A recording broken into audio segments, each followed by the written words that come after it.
My guest today, right now, is Zhen. He is the SVP of product for Endgame.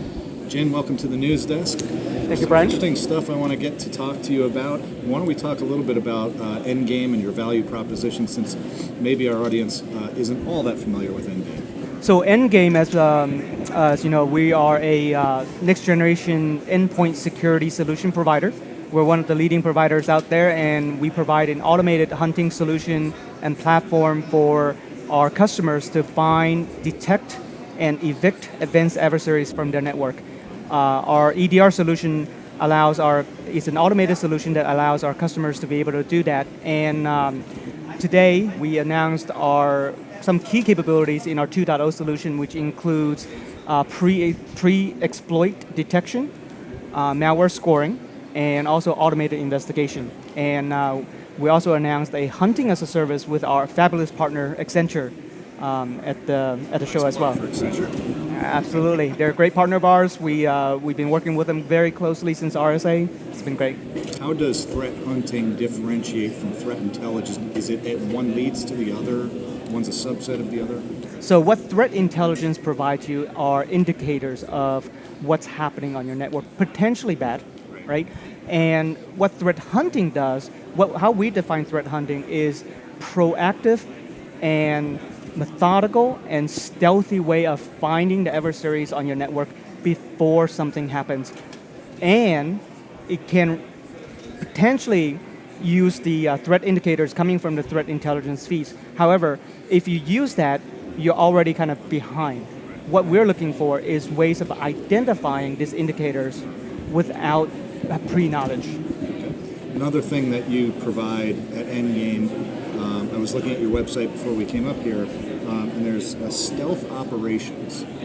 What do you mean by that? It's actually quite a simple concept. So the first thing that adversaries do when they get into your network is they will identify, discover, and remove the security tools that's already there. So the first thing that you need to do as a customer is to be able to hide the presence of these security tools from the adversaries. And that's what we mean by stealth operation. You got to deploy it in a stealth manner so that it doesn't alarm the adversaries, and you got to be able to hide your presence on your network so that they can't find you. Can you explain a little bit more about what pain points you're solving for your customers with that kind of an approach? We have talked to a lot of different customers, right? A lot of different type of customers, including nation states, financial services, and other commercial enterprises.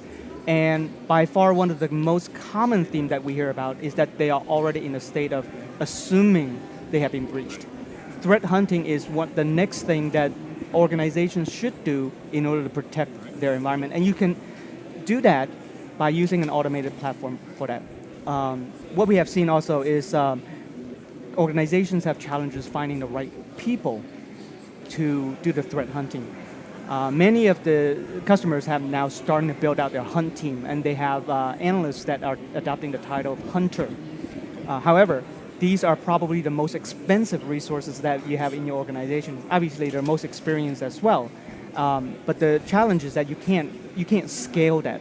You have to be able to expand your hunt team across your whole organization to your tier 1 and potentially tier 2 security analysts and incident responders. And I was going to get to that point of being there early in the kill chain to get that intrusion. What's the importance of that? Obviously, it helps you do your security better, but there's other reasons. Absolutely. So when the attacker first come in, there's only so many ways that they can get in, whether it's through exploitation, through phishing, some kind of malware.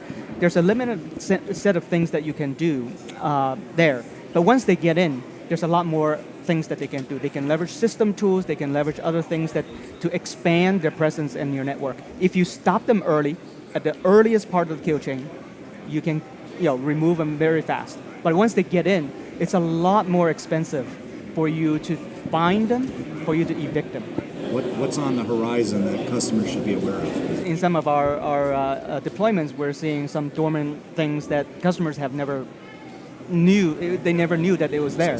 So this dormant breach may have been there for months, and they have no idea. So what we're finding is that these things are there, but customers are now just finding them, which is why it's important to start the hunting process rather than waiting for something to actually happen. Okay. Well, thank you for joining us on the news desk to talk about threat hunting. I learned a lot. I hope our audience did too.